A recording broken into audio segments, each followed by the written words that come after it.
Mesdames, Mesdemoiselles et Messieurs, bonsoir à toutes et à tous. Vous êtes encore une fois les bienvenus ici sur la tribune d'éveil des consciences. À la une de l'actualité internationale, Donald Trump, le président américain, l'homme qui est venu au pouvoir pour se venger, et il appelle à l'arrestation de Barack Obama, l'ancien président américain. Il demande son arrestation. Mais il a utilisé une méthode de communication parce que c'est une vidéo qu'il a postée. Bon, je crois que c'est une vidéo de l'intelligence artificielle où on voit Barack Obama arrêté par le FBI. Et puis, il met une légende là-bas. Personne n'est au-dessus de la loi. Il veut qu'on procède à l'arrestation de Barack Obama. Mais de quoi Barack Obama est accusé? De quoi il est accusé? Qu'est-ce qu'on accuse? Qu'est-ce qu'on reproche à Barack Obama? Tout tourne autour de la victoire de Donald Trump en 2016 et de l'ingérence russe dans les élections qui ont porté Donald Trump au pouvoir en 2016. Qu'est-ce qui est à l'origine de cela? Ce sont des révélations qui ont été faites le 19 juillet 2025 par la nouvelle directrice du renseignement national américain, Tulsi Gabbard. Cette personnalité, aux aspirations et aux convictions et aux propos très controversés, Tulsi Gabbard, la controversée Tulsi Gabbard, bon, controversée aux yeux des Américains et de certains, voilà, dans beaucoup de milieux politiques européens. Tulsi Gabbard a déclassifié des documents et elle s'est mise à faire des révélations. À la suite de ces révélations, Donald Trump demande l'arrestation de Barack Obama pour tentative de coup d'État prolongé. Alors, mesdames, mesdemoiselles et messieurs, dans le cadre de cette vidéoconférence, c'est bien sûr de cette actualité que nous allons parler. Mais avant de continuer, je vous demande humblement de partager la vidéoconférence au maximum. Mettez beaucoup de likes, beaucoup de likes. Et surtout, je reviens encore, partagez la vidéo. Ces derniers jours, beaucoup refusent de partager. Vous avez vu, lorsque je me suis absenté ces 2 jours-là, voilà ce que ça fait.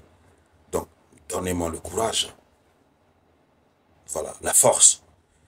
Allons-y dans les profondeurs. Je vous dis, la géopolitique mondiale est en train de... Tout est mélangé, ça prend une autre tournure, ça va par là, ça vient encore par là. C'est pourquoi vous devez rester informé à la minute.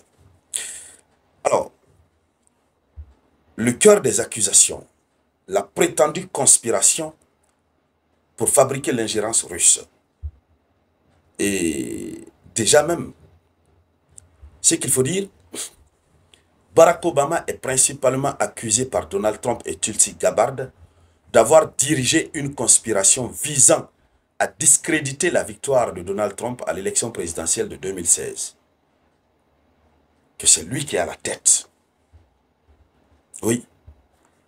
Alors, selon les allégations de Donald Trump et de Tulsi Gabbard, l'administration Obama aurait fabriqué et politisé des renseignements pour faire croire que la victoire de Donald Trump était le résultat d'une ingérence russe, qui n'avait pas remporté les élections. C'était le résultat d'une ingérence russe. Donc, Barack Obama et son administration ont fabriqué ces documents pour déposer. Et c'était donc des documents classifiés, classés top secret. Ce sont donc ces soi-disant documents qui ont été sortis du tiroir de leur cadre normal, qui ont été déclassifiés. Étant donc déclassifiés, il est dit, quand ils ont déclassifié, ils ont donc eu la preuve, selon eux, que c'est l'administration d'Obama qui a fait ça. Et puisque tout est signé, tout est daté, pour eux, c'est une tentative de coup d'État. Parce que si ça continuait, Donald Trump n'allait pas pouvoir exercer son pouvoir, son mandat, puisqu'on dit qu'il y a eu ingérence. Or, l'ingérence étrangère pendant les élections américaines, c'est formellement interdit. Ça peut être l'une des causes de nullité de l'élection de la personne. Donc, Donald Trump considère cela comme une tentative de coup d'État. Allons-y dans les profondeurs. Alors, et ils disent que, voilà, les points centraux de ces accusations sont les suivants. La falsification de renseignements. Gabbard affirme que l'administration de Barack Obama, après la victoire de Donald Trump, aurait manufacturé des informations pour lier la campagne de Trump à la Russie. Donc, dès qu'ils ont annoncé la victoire de Trump, le petit temps qu'eux, ils ont fait avant de remettre le tablier à Trump, ils ont modifié des informations. Ils ont transformé à leur guise pour décrédibiliser sa victoire, discréditer sa victoire. Alors, Tulsi Gabbard, elle prétend que des évaluateurs précédents des services de renseignement avaient conclu que la Russie n'essayait probablement pas d'influencer l'élection par des moyens cybernétiques et que de nouvelles évaluations auraient été commandées par Obama pour contredire les conclusions. Ça veut dire, il y avait eu des évaluateurs qui étaient là pour évaluer les renseignements. Ils étaient venus à la conclusion selon laquelle la Russie n'avait rien à voir dans ça. Barack Obama a payé d'autres évaluateurs pour contredire et pour affirmer que la Russie est impliquée. Donc, la fuite d'informations fausses. Alors, il est aussi allégué que des responsables de l'administration Obama auraient divulgué des informations fausses à des médias comme le Washington Post. D'accord? Partagez-moi la vidéo, s'il vous plaît. Voilà donc, tel que le Washington Post, qui affirme à tort que la Russie était intervenue pour influencer le résultat de l'élection. Donc, il y a des accusations. Il y a des accusations de fausses, fausses informations.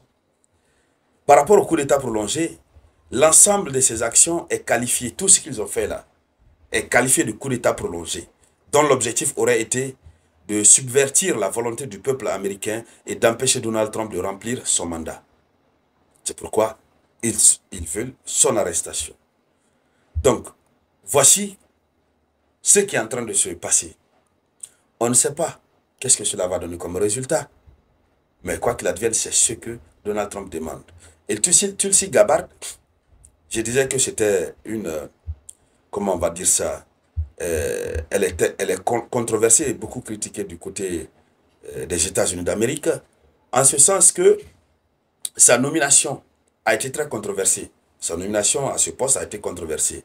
Elle a rejoint le Parti républicain en 2024 et a apporté son soutien à Donald Trump.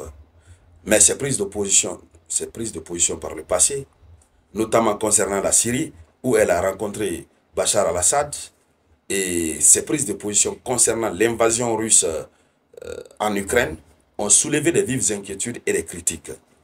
Elle a été accusée de relayer la propagande russe. Donc elle est considérée comme quelqu'un qui est dans l'esprit de la Russie. Alors, pour le moment, on ne sait vraiment pas comment ça va se passer, mais nous allons continuer de suivre. Et tout ce qui va en découler, on reviendra en parler ici sur la tribune d'éveil des consciences. C'était tout. Merci de partager la vidéoconférence au maximum. Je vous reviens tout à l'heure avec de nouvelles actualités. C'était